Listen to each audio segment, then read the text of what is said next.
대법원 2022년 7월 28일 선고 2019-2-63447 판결 사건명 압류처분 무효 확인 1. 공무원 범죄에 관한 몰수특례법 제9조의 2에 의하여 제3자를 상대로 한 추징의 집행은 범인에 대한 추징의 집행을 전제로 하는지 여부 적극 공무원 범죄에 관한 몰수특례법 이하 공무원 범죄 몰수법이라 한다. 제6조는 불법 재산을 몰수할 수 없거나 제3조 제2항에 따라 몰수하지 아니하는 경우에는 그 가액을 범인에게서 추징한다 라고 규정하고 있고 같은 법 제9조의 2는 제6조의 추징은 범인 외의 자가 그 정황을 알면서 취득한 불법 재산 및 그로부터 유래한 재산, 이하 불법 재산 등이라 한다. 불법 재산 등에 대하여 그 범인 외의 자를 상대로 집행할 수 있다 라고 규정하고 있다. 공무원 범죄 몰수법 제9조의 2에 의한 추징의 집행은 특정 공무원 범죄를 범한 범인에 대한 추징 규정인 제6조의 추징을 전제로 하는 형식을 취하고 있다. 공무원 범죄 몰수법 제9조의 2는 국가 형벌권의 실현을 보장하고 불법 재산의 철저한 환수를 통해 공직사회의 부정부패 요인을 근원적으로 제거하기 위하여 제3자에게 범죄가 인정됨을 전제로 한 것이 아니라 특정 공무원 범죄를 범한 범인에 대한 추징 판결의 집행 대상을 제3자가 취득한 불법 재산 등에까지 확대하여 제3자에게 물적 유한 책임을 부과한 것이다. 한편 형사법상 몰수를 가름하는 추징은 공소사실에 관하여 형사재판을 받는 피고인에 대한 유죄의 판결에서 선고되는 부수 처분으로서 형벌적 성격을 가진다.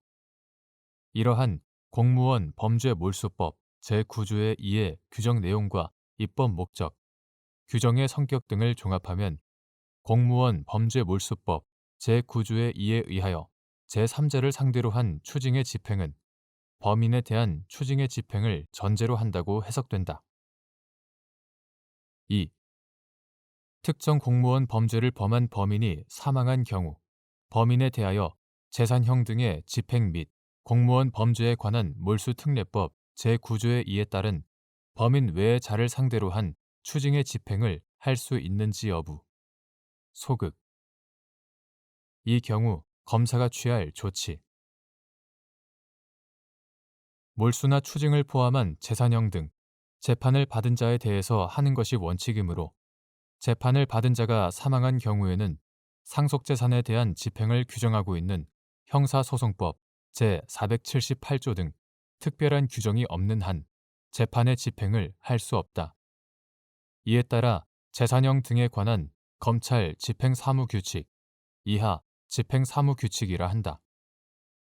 제25조 제1항 제2호는 납세 의무자가 사망한 경우 형사소송법 제478조에 따라 상속재산에 관하여 집행할 수 있는 경우를 제외하고 재산형 등 벌금, 과료, 추징, 과태료, 소송비용 및 비용배상을 의미한다. 재산형 등 집행불능 결정을 하여야 한다고 규정하고 있다. 그런데 공무원 범죄에 관한 몰수특례법 이하 공무원 범죄 몰수법이라 한다.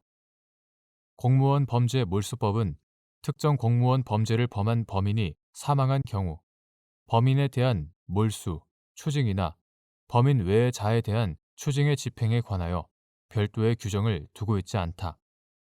따라서 특정 공무원 범죄를 범한 범인이 사망한 경우에는 몰수나 추징을 포함한 재산형 등 재판의 집행에 관한 일반 원칙에 따라 범인에 대하여 재산형 등의 집행을 할 수 없고 공무원 범죄 몰수법 제9조의 2에 따른 범인 외의 자를 상대로 한 추징의 집행도 할 수 없다. 이러한 경우 검사는 집행사무규칙 제25조 제1항 제2호에 따라 재산형 등 집행불능 결정을 하여야 한다. 3. 공무원 범죄에 관한 몰수특례법 제9조의 2에 따라 추징의 집행을 받는 제3자가 검사의 처분이 부당함을 이유로 형사소송법 제489조에 따라 재판을 선고한 법원에 재판의 집행에 관한 이의를 신청할 수 있는지 여부, 적극 및 그와 별도로 행정소송법상 항고소송을 제기하여 처분의 위법성 여부를 다툴 수 있는지 여부, 적극. 형사소송법은 재산형 등의 재판은 검사의 명령에 의하여 집행하고 제477조 제1항 재판의 집행을 받은 자 또는 그 법정 대리인이나 배우자는 집행에 관한 검사의 처분이 부당함을 이유로 재판을 선고한 법원에 이의 신청을 할 수 있다고 규정하여 제489조 재산형 등 재판의 집행에 관한 검사의 처분에 대한 불복 방법과 절차를 마련해 두었다.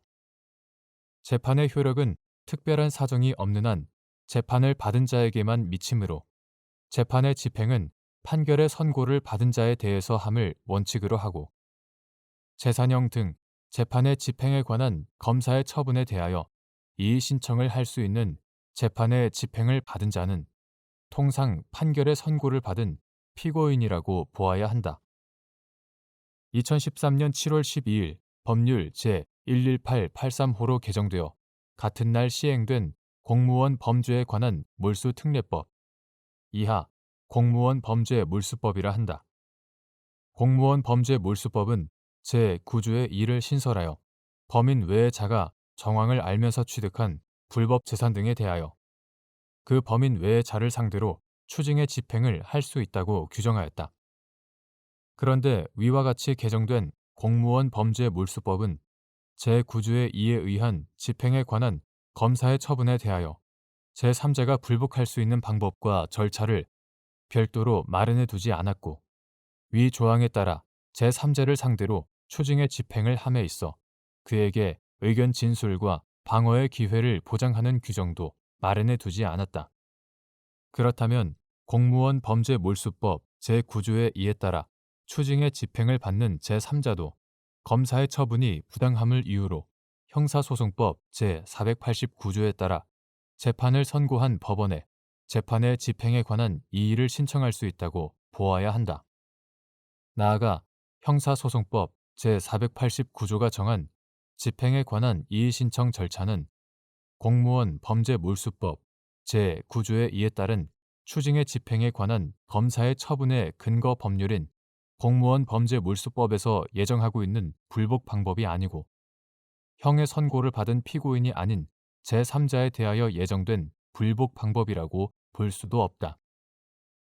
또한 형사소송법 제489조가 정한 재판에 관한 이의 신청 절차는 통상의 재판 절차와는 달리 법원이 신청인의 출석 없이 서면으로만 심리하여 결정할 수도 있어 재산형 등 재판의 집행을 받은 자가 피고인 이외의 제3자인 경우에는 그의 의견 진술 기회를 충분히 보장할 수 없고 위 이의 신청은 재산형 등의 집행이 종료된 후에는 허용되지 않으며 이의 신청을 하더라도 집행정지의 효력도 없어 집행이 신속히 종결되는 경우에는 재판의 집행을 받은 제3자의 권리 구제에 한계가 있으므로 제3자의 권익 보호에 미흡하다.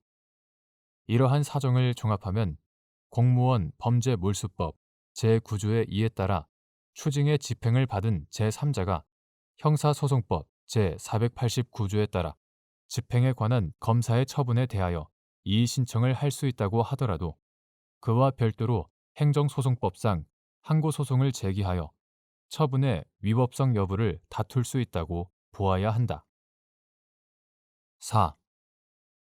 특정 공무원 범죄를 범한 범인이 그 정황을 아는 수탁자와 신탁계약을 체결하여 불법 재산 등의 소유권을 신탁한 경우 신탁법 제22조 제1항 본문의 적용이 배제되는지 여부. 적극 공무원 범죄에 관한 몰수특례법 이하 공무원 범죄 몰수법이라 한다. 제9조의 2에서 추징은 범인 외의 자가 그 정황을 알면서 취득한 불법 재산 및 그로부터 유래한 재산에 대하여 그 범인 외의 자를 상대로 집행할 수 있다고 규정하고 있다. 한편 신탁법 제22조 제1항 본문은 신탁재산에 대하여는 강제집행, 담보권 실행 등을 위한 경매, 보전처분 또는 국세 등 체납처분을 할 수 없다 라고 규정하고 있다. 신탁법 제22조 제1항은 신탁의 목적을 원활하게 달성하기 위하여 신탁재산의 독립성을 보장하는 데 입법 취지가 있다. 한편 공무원 범죄몰수법 제9조의 2는 제3자가 정황을 알면서 불법 재산 등을 취득한 사실이 확인된 때에는 제3자에게 귀속된 불법 재산 등을 대상으로 범인에 대한 추징 판결을 집행할 수 있도록 함으로써 국가 형벌권의 실현을 보장하여 형사사법의 정의를 구현함과 동시에 불법 재산을 철저하게 추적, 환수하여 공무원 범죄 몰수법의 입법 목적을 달성하기 위하여 2013년 7월 12일 공무원 범죄 몰수법 개정 당시 신설되었다. 특정 공무원 범죄를 범한 범인이 위 범죄를 통하여 취득한 불법 재산 등을 정황을 아는 수탁자에게 신탁계약을 통하여 이전하였는데도 신탁재산에 대하여는 강제집행이 금지된다는 이유로 이 사건 조항을 적용하여 추징의 집행을 하는 것을 허용하지 않게 되면 공무원 범죄 몰수법의 입법 목적이나 이 사건 조항의 신설 취지를 몰각시키게 되고 특정 공무원 범죄를 범한 범인이 신탁의 방법으로 공무원 범죄 몰수법 제9조의 2에 의한 추징의 집행을 면탈하려는 강력한 동기를 갖게 되며 이러한 방식으로 신탁제도가 남용될 경우 신탁제도에 대한 신뢰를 떨어뜨려 궁극적으로 신탁제도의 발전을 저해하게 된다. 따라서 특정 공무원 범죄를 범한 범인이 그 정황을 아는 수탁자와 신탁계약을 체결하여 불법 재산 등의 소유권을 신탁하였다면 이는 신탁제도를 남용한 경우에 해당하여 신탁재산의 독립성을 보호할 필요가 없으므로 신탁법 제22조 제1항 본문의 적용이 배제된다. 5. 공무원 범죄에 관한 몰수특례법 제9조의 2에서 정한 범인 외의 자, 취득의 해석. 공무원 범죄에 관한 몰수특례법의 입법 목적과 제9조의 2의 신설 취지 등에 비추어 보면 국가 형벌권의 실현을 보장하고 불법 재산의 철저한 환수를 위해서는 제3자가 불법 재산 등에 해당한다는 정황을 알면서 소유권을 이전받은 경우라면 제3자가 상당한 대가를 지급하였거나 재산이 종국적으로 귀속되지 않았더라도 불법 재산 등에 대하여 추징의 집행을 할 필요성이 있다. 그러므로 제9조의 2에서 정한 범인 외의 자를 상당한 대가를 지급하고 불법 재산 등을 취득한 자를 제외하는 것으로 해석하고 취득을 재산이 종국적으로 귀속된 경우에 한정하는 것으로 해석할 수는 없다.